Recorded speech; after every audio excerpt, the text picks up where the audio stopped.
So, Jill Biden visited Kenya over the weekend, but you see, her visit sparked a lot of reactions because what others thought that was a way to give donations to Kenya to fight the hunger had different versions. Because let's face it, Friday amekuja Sato, the Supreme Court inasema gays and lesbians have their right to associate. Then on Sunday she leaves the country. Monday, newspaper headlines inasema Kenya has received 16 what? Not shillings, not thousand, not million, but 16 billion shillings. Oh, ndani mtu anaweza toa aje 16 billion shillings aje? There's a lot of stake in it. And let me tell you how diplomacy works.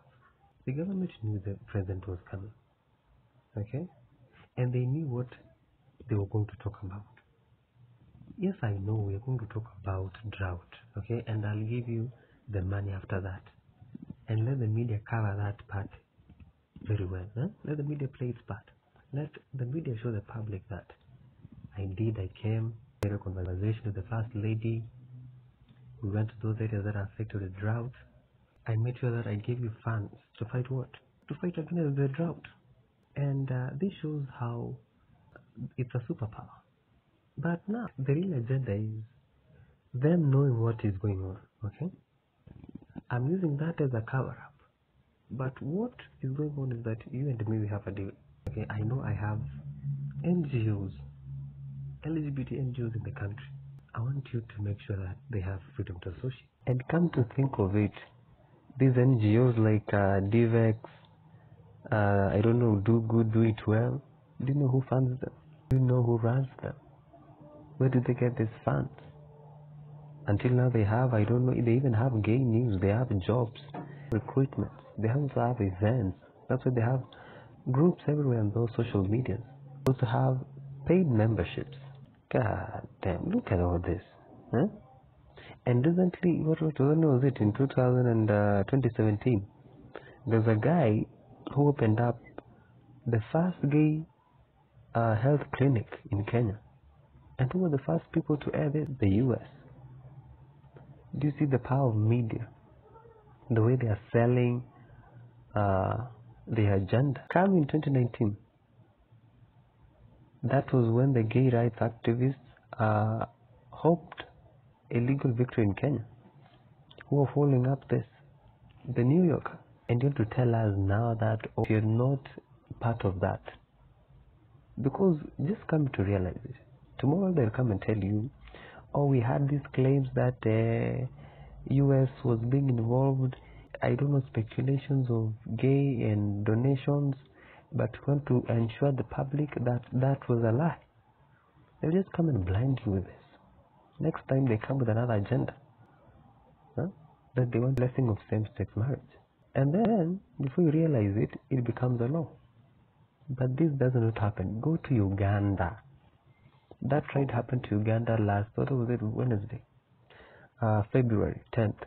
The Church of England wrote a letter to the Church of Uganda telling them that we want to bless same-sex marriage in Uganda. Now, the Archbishop wrote him a 5-page letter responding to the Church of England, telling them that no, these are things that we cannot tolerate. He even quoted scriptures that I will make him more convinced and tell him that now this is my stand word. I'm not going to accept what you're offering. Your proposal is against what is within me.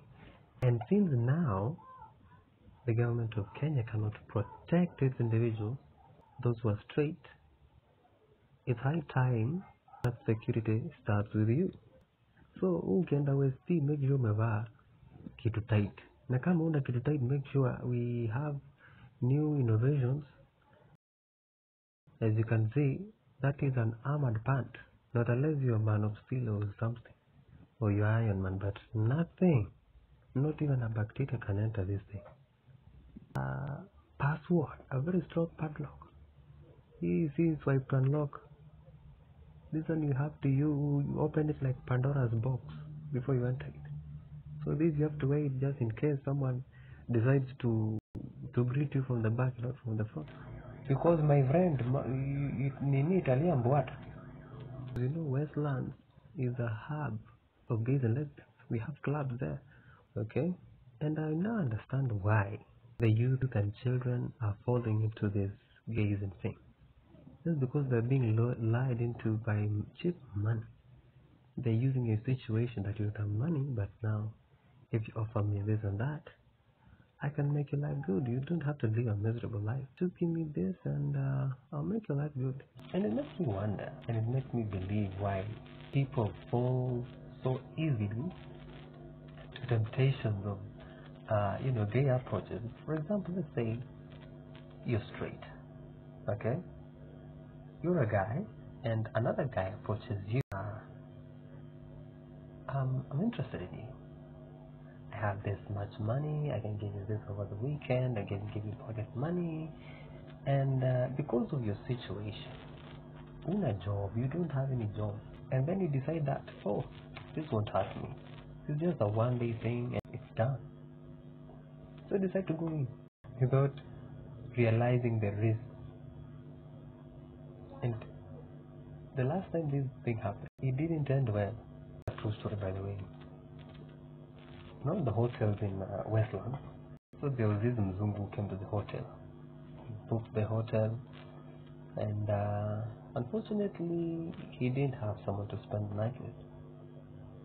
And he was like, now whom should I approach? So there was a guard just next to him, and he said, boss, I'm quite new here, and I want you to help me with this favor.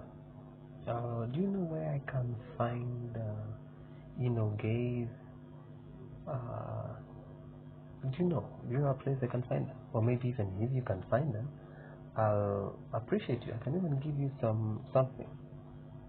And the guy was like, this looks like a deal.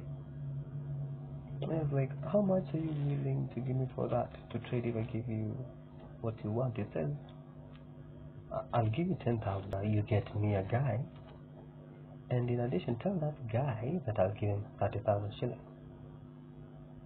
So that is 40,000. You feel that 10,000 is not enough, I can always add you something as well. And the guy was like, this looks like a good deal. Huh? Yeah, mezoea 8K. 8 ngwiji. And it's not payday. It's just in the middle of the month. Guess what the guy did? He weighed and weighed and weighed. Akasema 8,000 against 40,000. And it's just for one night. So he decided, no, why should I go look for another person while I am here? Huh? I'm available. After all, when my shift is ending. So what did he do? Akaenda kubisha mlango. Oh, boss, did you find someone? He was like, boss, no, I've decided that I'll be your guest for today. And he was like, oh, that is good news. So he now proceeds and places his 40,000 shillings at the table. Yeah? He goes and locks the door. So show inaendelea. Yeah? The housekeepers now starts hearing, hey, what are those noises, bana? I thought everything is okay. What are those screams? No, it's not screams. It looks like, no, this baby's here. Yeah? So they go and knock at the door. The Mzungu is like, what, is everything okay? And the Mzungu says, yes, everything is okay. I'm just enjoying my money. They're like, you're enjoying your money? Yes, I'm enjoying my money. I am my money. Nakwambia jamaa alipepetwa hadi asubuhi. The following day there's an ambulance at the hotel. You know, it was so bizarre. Such that the intestines, let me not even explain. So the guy ends up spending almost 100K in the hospital while looking for 40K. He risked all that And he was just saying it's not a big deal, it's just for one night. Look at what one night costed him. And then here you are, saying that all gay rights, gay what? You'll die. You'll die in a diaper, I tell you. And we'll not forget that. We'll bury you in a diaper.